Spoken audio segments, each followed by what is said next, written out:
மக்களுக்கு வணக்கம். இன்று ஒரு நல்ல ஒரு சிறப்பான நாளாக, ஒரு மனிதநேய நாளாக மலர்ந்திருக்கிறது என்று சொன்னால் அது பள்ளிப்படை ஆட்டோ மக்கள் நற்பணி சங்கம் மற்றும் மலரும் நினைவுகள் இரத்த தான அறக்கட்டளைகள், அறம் அறக்கட்டளை போன்ற மாஸ் அறக்கட்டளை, மனித சங்கிலி அறக்கட்டளை போன்ற எண்ணற்ற அறக்கட்டளைகள் இணைந்து இன்னைக்கு மிகப்பெரிய ஒரு இரத்த தான முகாம் நடத்திட்டு இருக்கிறோம். இந்த இரத்த தான முகாமில் உண்மையிலுமே மனிதநேயம் தான் எங்கள் அடையாளம்னு சொன்னோம்.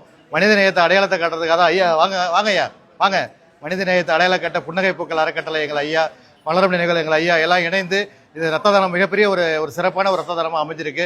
ரத்த தான கொடையாளர்களுக்கு தான் முதல்ல நாங்கள் நன்றி சொல்லணும். ஏன்னு சொன்னால் இந்த ரத்த தானம் தந்தா ஒரு ஏழைக்கு போய் ஒரு உயிரை காப்பாற்றும் அப்படிங்கிறத கொடையாளர்கள் உறுதியப்படுத்தி வந்திருக்கிறாங்க, ரத்த தானம் செஞ்சிருக்காங்க. ரத்த தான கொடையாளர்களுக்கு முதல் கண் நன்றியை தெரிவிச்சுக்கிறோம். மணிகண்ட வாங்க, ரத்த தான கொடையாளருக்கு நன்றியை தெரிவிச்சுக்கிறோம். மிக சிறப்பாக நடைபெற்ற இந்த மாபெரும் ரத்த தான முகாம் ரொம்ப சிறப்பாகவே முடிஞ்சிச்சு. அனைத்து அறக்கட்டளை சார்பாக நடைபெற்ற இந்த ரத்த தானம் மிக சிறப்பாகவும் மக்களுக்கு பயனுள்ளதாக அமைஞ்சது. அனைவருக்கும் நன்றி. மருத்துவர்களுக்கும் நன்றி, ஓபி மருத்துவமனைக்கும் நன்றி, இந்த ஆரம்ப சுகாதார மருத்துவமனைக்கும் நன்றி. அனைவருக்கும் நன்றி கூறி சக்கரம் சுழலும், சேவைகள் தொடரும். மனித நேயம் தான் எங்கள் அடையாளம், மனித நேயம் தான் எங்கள் அடையாளம் என்று சொல்லி விடைபெற்றுக் கொள்கிறோம்.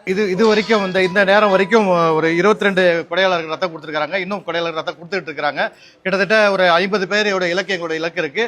அந்த 50 பேர் இலக்கு கொடுத்தோடனே ரத்த தானங்கள் நிறைவு செய்யப்படும். இது வரைக்கும் 2:30 மணி வரைக்கும் இந்த ரத்த தானம் நடக்கும். அதெல்லாம் கொடையாளர்கள் கொடுத்துட்டு தான் இருக்காங்க, இன்னும் ஆர்வமாக கொடுத்துட்டு தான் இருக்கிறாங்க. இது வரைக்கும் ஒரு 22-25 போல ஆயிருக்கு.